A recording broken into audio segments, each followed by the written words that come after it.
The title of this presentation is Mountain and Summit as the Path and its Goal.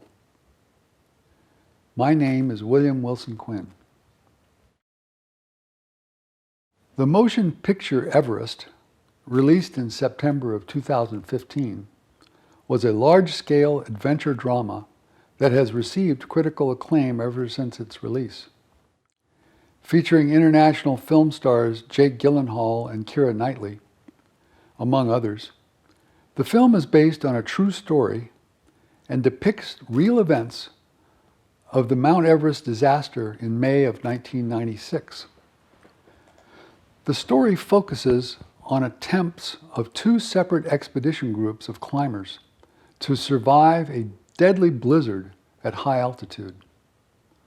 A number of them were on the mountain near the summit when the blizzard hit unexpectedly, its gale force winds driving snow and ice against the climbers like explosive debris. 8 climbers caught in the blizzard died on Mount Everest during that tragic event. To that point in time, it was the single deadliest day on Mount Everest. But that lamentable single-day record was subsequently broken by the deaths of 16 climbers, being Sherpa guides, resulting from the 2014 Mount Everest ice avalanche, and thereafter the fatalities of 22 climbers on the mountain, resulting from multiple avalanches caused by the massive April 2015 earthquake in Nepal. Films and books relating such stories point to the fact that there is, and always has been, a fascination in the collective psyche of humankind that pertains to the difficulty and risks associated with the ascent of a mountain summit, and the rewards that accrue to the successful climber.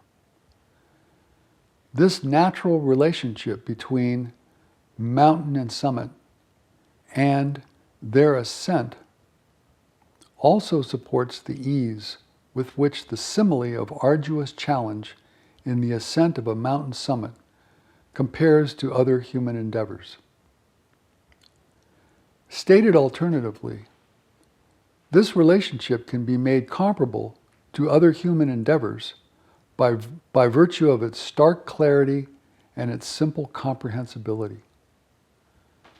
Not the least of those human endeavors is treading the higher spiritual path over all or a portion of one's lifetime, and the difficulty of reaching the peak, its summit, of spiritual truth. One can, in fact, make a persuasive argument that the difficulty and arduousness of a person achieving the summit of life's spiritual ascent actually exceed those of ascending to the summit of Everest, and requires an even greater degree of courage, discipline, and steadfastness. We turn our attention now to the ancient metaphor of mountain and summit. For everyone, including the seasoned mountaineer, the climb to a mountain summit is exhausting, difficult, and often dangerous, as witnessed by the multiple deaths on Mount Everest since 1996. The laws of gravity explain why it is more exhausting than walking along a path on flat or gradual terrain. Sheer cliffs, powerful winds, and icy rugged topography, and often altitude, depending on the mountain in question, explain why it is similarly more difficult and more dangerous. These indisputable facts are no doubt the genesis for repeated use of the mountain and its summit as apt metaphors for the challenge of a person's higher spiritual journey, particularly where the purpose and goal of that spiritual journey are understood by the traveler.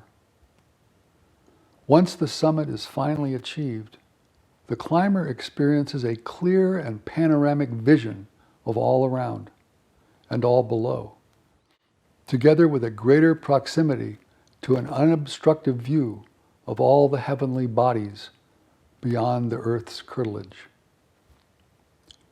It is thus not hard to understand how this achievement of reaching the summit may be correlated either to the experience of having taken a regular initiation as a chela of an adept, or, as significantly, having become what in Sanskrit is referred to as a jivan mukta, one who while living has at last liberated himself or herself from the wheel of death and rebirth.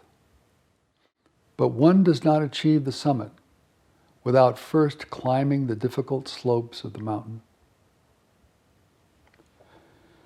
The use of both metaphor and simile in correlating the ascent of mountain and summit to one's higher spiritual journey by writers of theosophic and esoteric treatises follows a long tradition.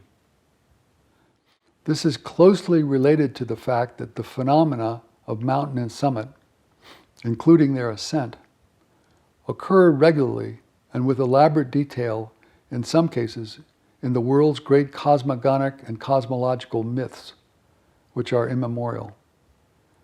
Though these myths differ in specifics, the representations of mountain and summit in them tend to share certain traits in common, such as the summits of the mountains being, quote, the home of the gods, end quote, or as often, the sacred intersection between heaven and earth. The experience of Moses ascending the jagged summit of Mount Sinai, for example, and there witnessing a momentous theophany, resulted in the revelation of the Ten Commandments as a moral and spiritual guide for the entirety of humankind. Motifs of mountain and summit appearing in many of the world's cosmogonic myths are, moreover, often inextricably related to the difficulties of the climb, of ascending those summits. Now we turn to mountain and summit in mythology. All ancient or traditional mythology is sacred. This is especially true of those myths that can be categorized as cosmogonic and which describe the creation and placement of the universe, the firmament, and our world, with all its constituent localities.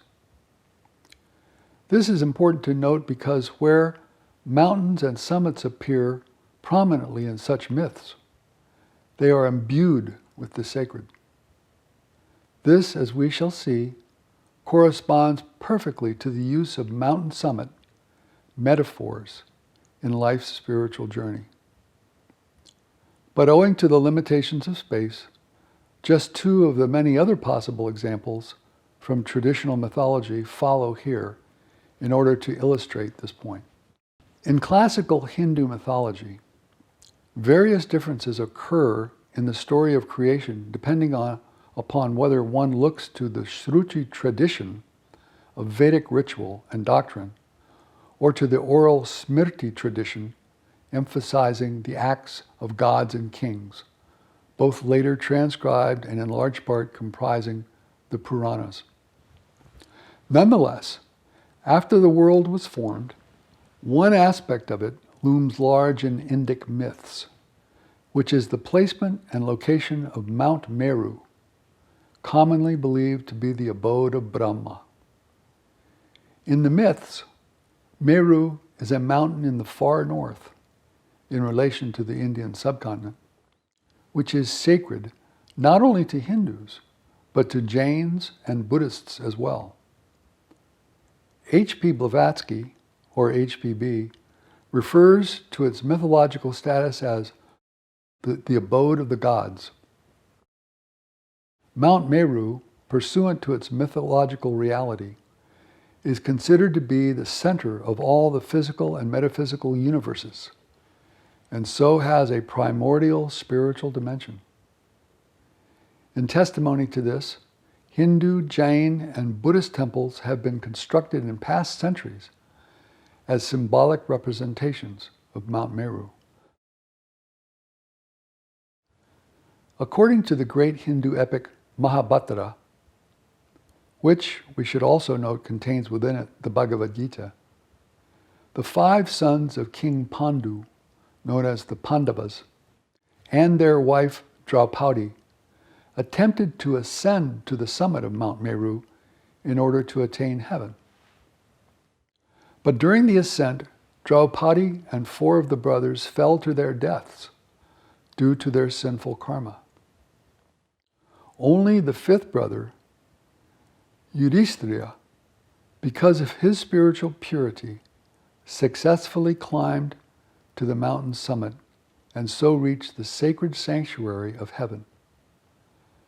Such traditional myths encapsulate beautifully both the notions of mountain summit as sacred space and the risks and difficulty of attaining that space posed by attempting to ascend to this sacred summit.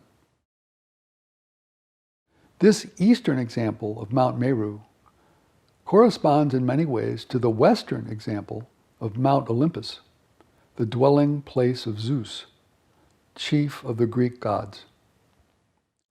In Greek mythology, Mount Olympus was home to the 12 Olympian gods who, including Zeus, ruled the ancient Greek world.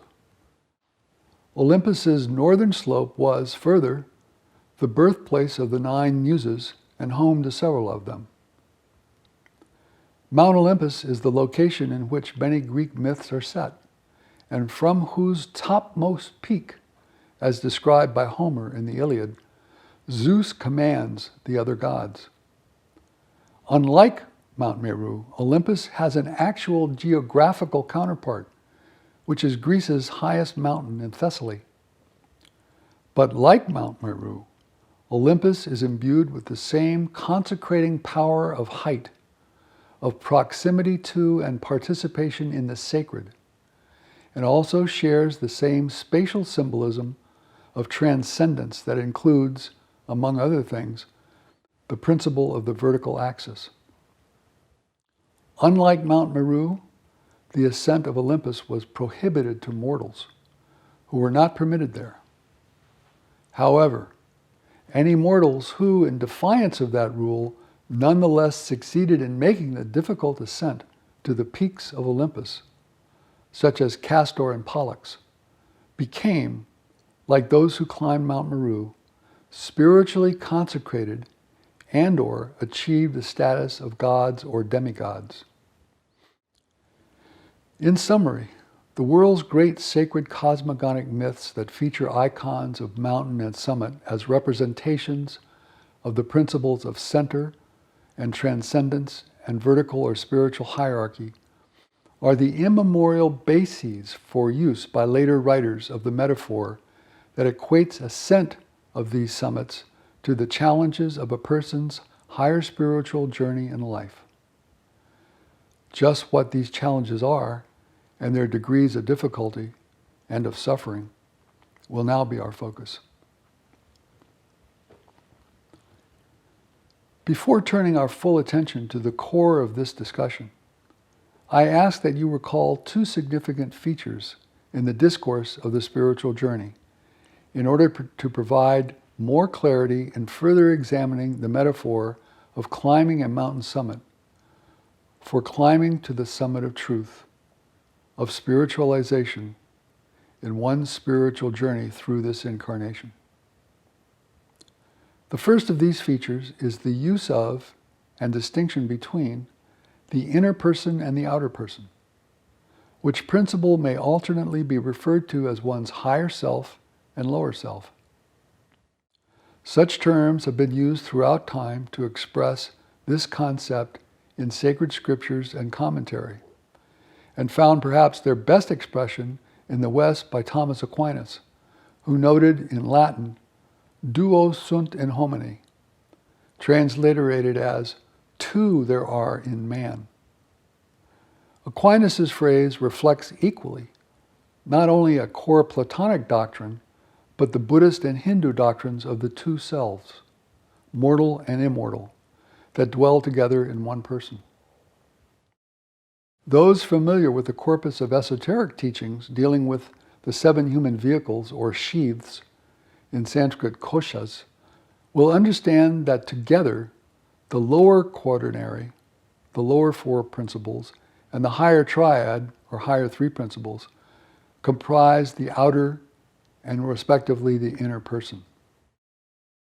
This basic bifurcation is a reduction of the multiple and complex reality of these two portions of a person, in themselves reduced from the seven koshas or principles of the human being. This reduction is a very useful tool of reference in discussing the broader issues of spiritual development, where these vehicles or sheaths are not the specific topic of discussion. It should be noted here that HPB used exactly these terms, inner and outer person, not infrequently in her writings for the same reason. The second feature I ask that you recall or to note is what in traditional Buddhist doctrine are referred to as the way of the Bodhisattva and as vimutti, or release from samsara and entrance into nirvana.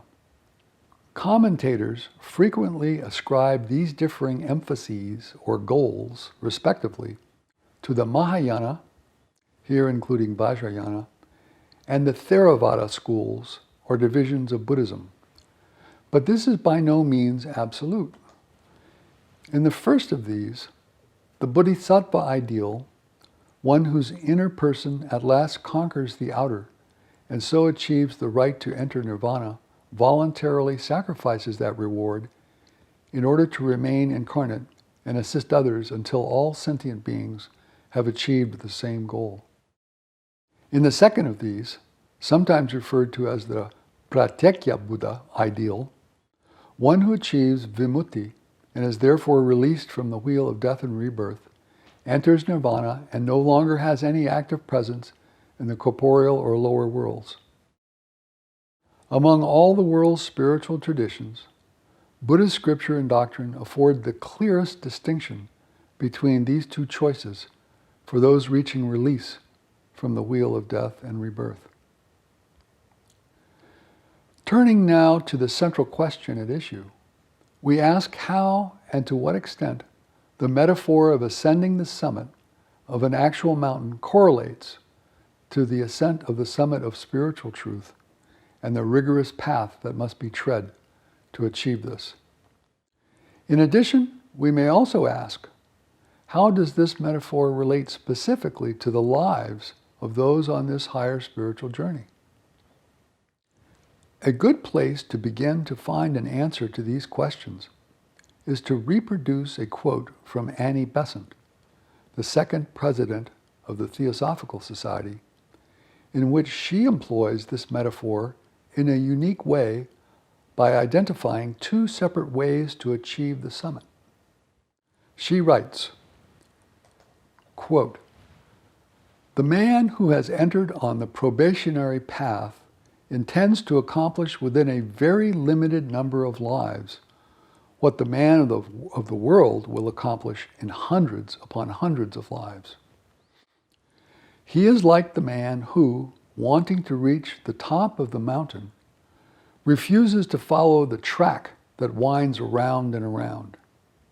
He says, quote, 'I am going straight up the mountainside. I am not going to waste my time on this winding, beaten track, which will take me so long, the slow way on which most of the going is smooth and easy, beaten by the myriads of feet that tread it.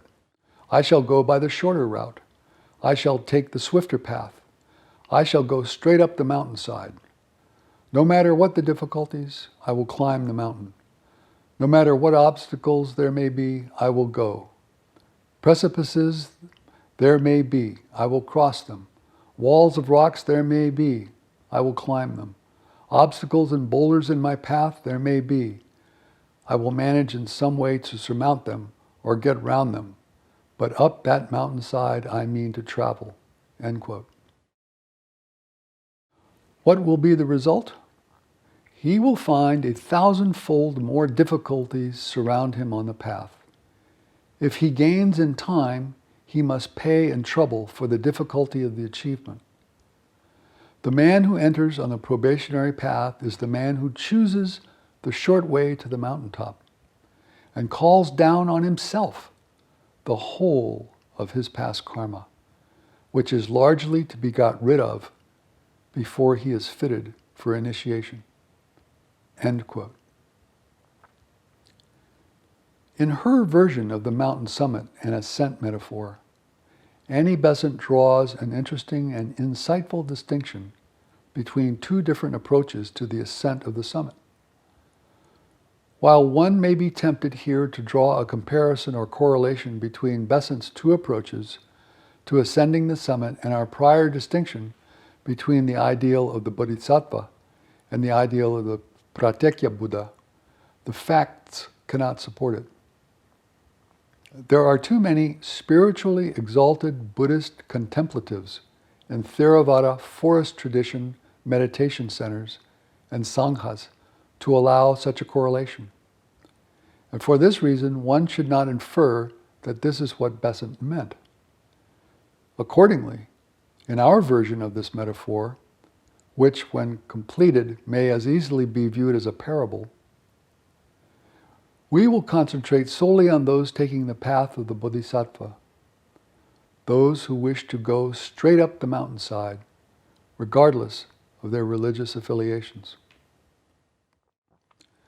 Our focus on those who follow the way of the Bodhisattva highlights the imminent and greater, or perhaps compressed, rigors of those treading that shorter path to the summit.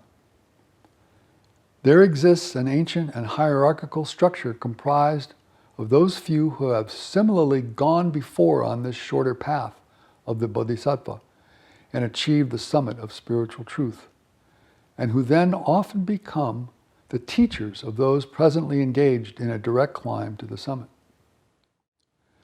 Because they elect to work thereafter for humanity, and so will need certain special skills.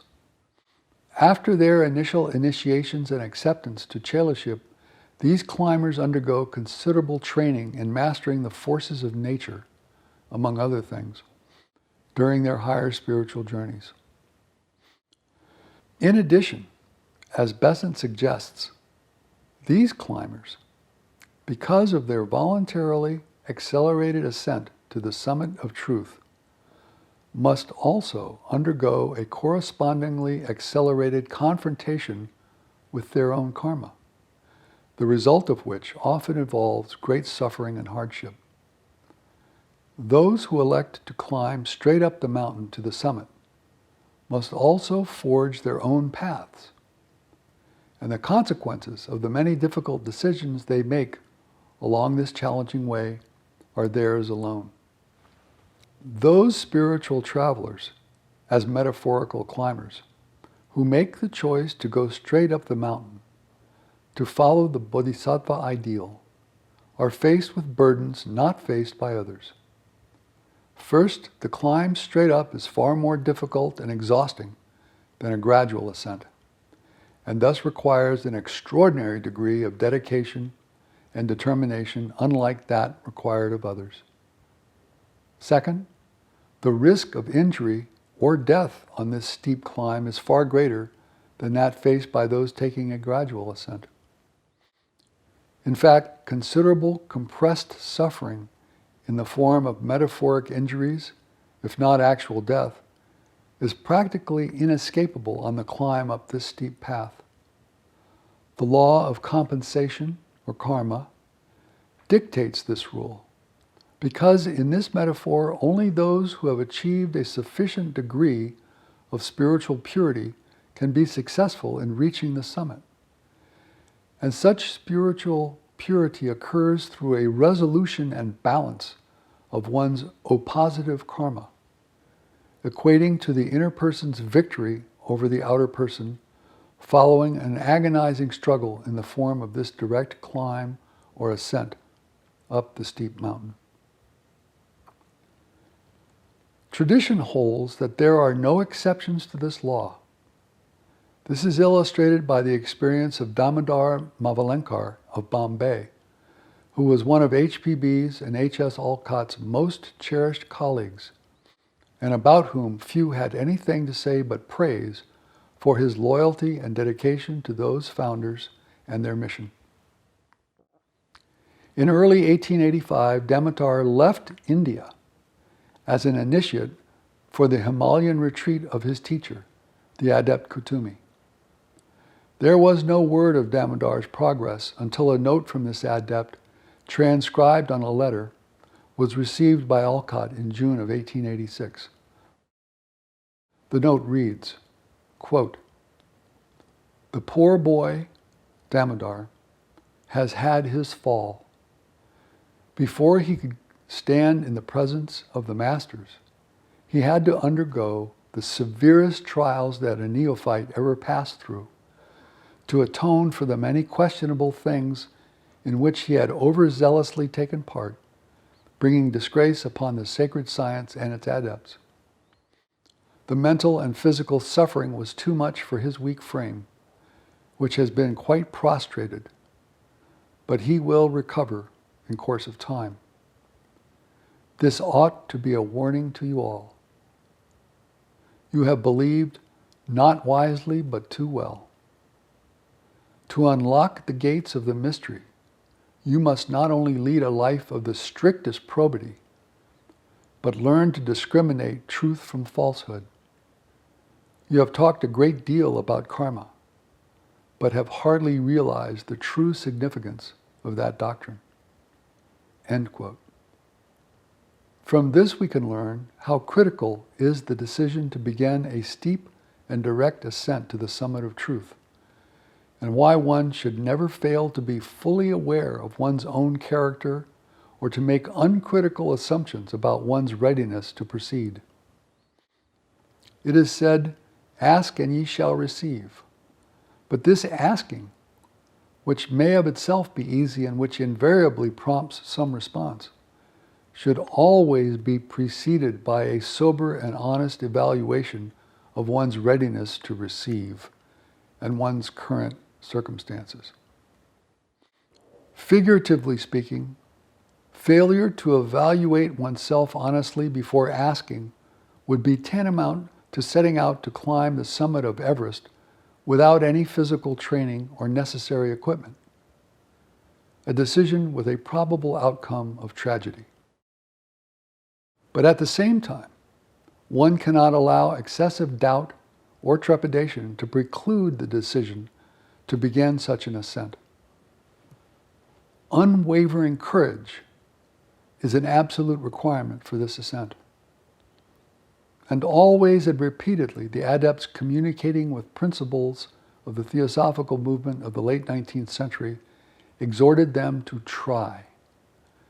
This exhortation was often found in their correspondence in all uppercase letters, capital T, capital R, capital Y. Try.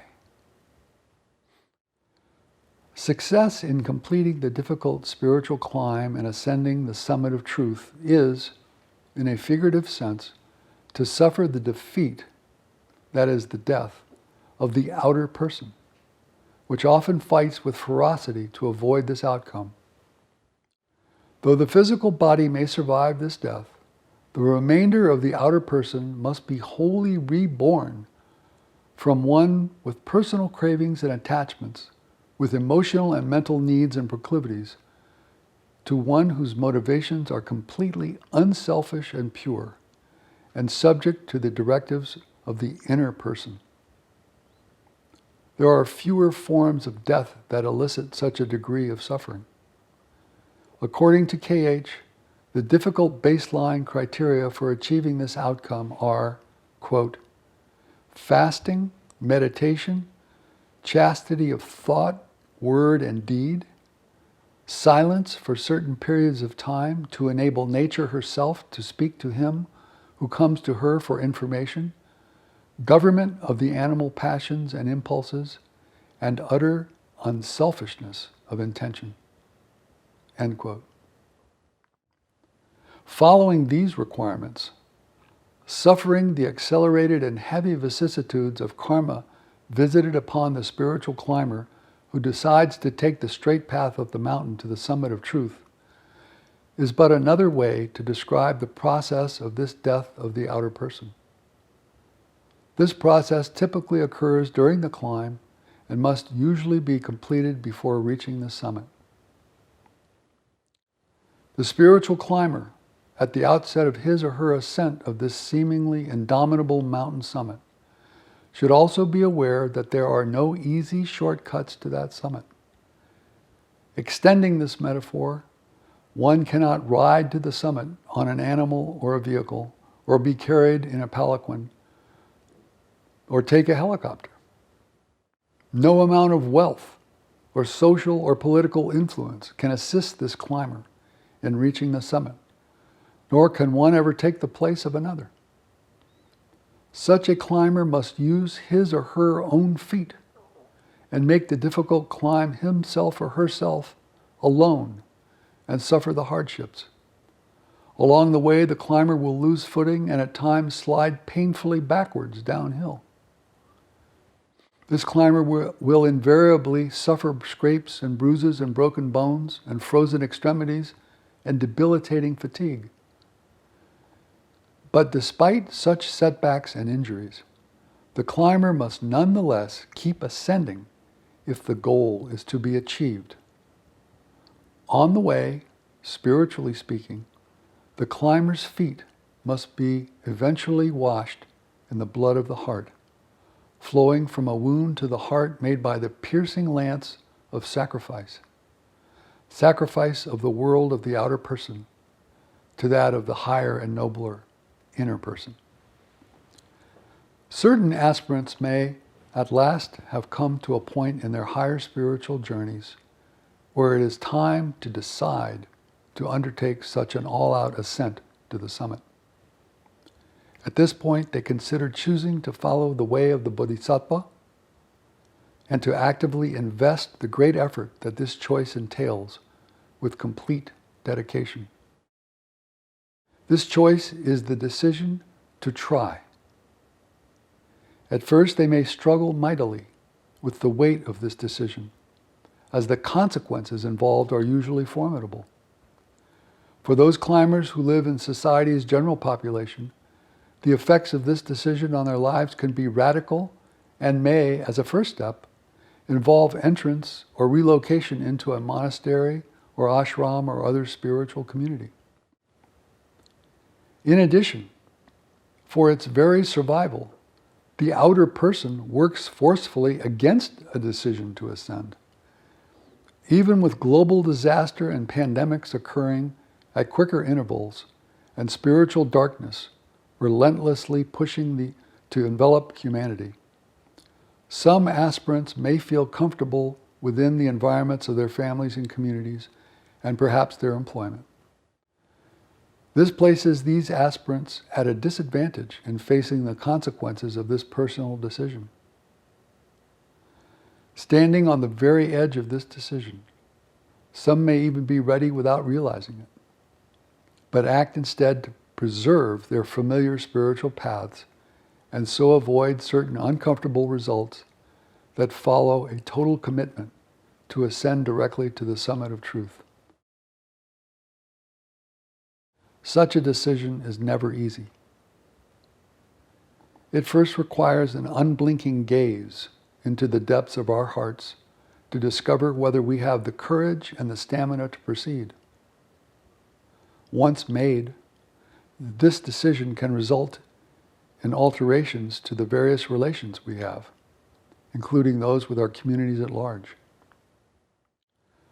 Upon making our decision, our motives are sometimes misunderstood and criticized, ironically, as selfish or aloof. The adept Serapis Bey observed that, quote, "He who cares for the opinion of the multitude will never soar above the crowd," end quote. In some cases, this decision may mean a sacrifice of many of these relationships, and certainly a sacrifice of our comfort and ease and sense of security. It usually means a handing over of what we believe is certainty in our lives' path to the uncertainty and of a clearly planned direction to the unknown.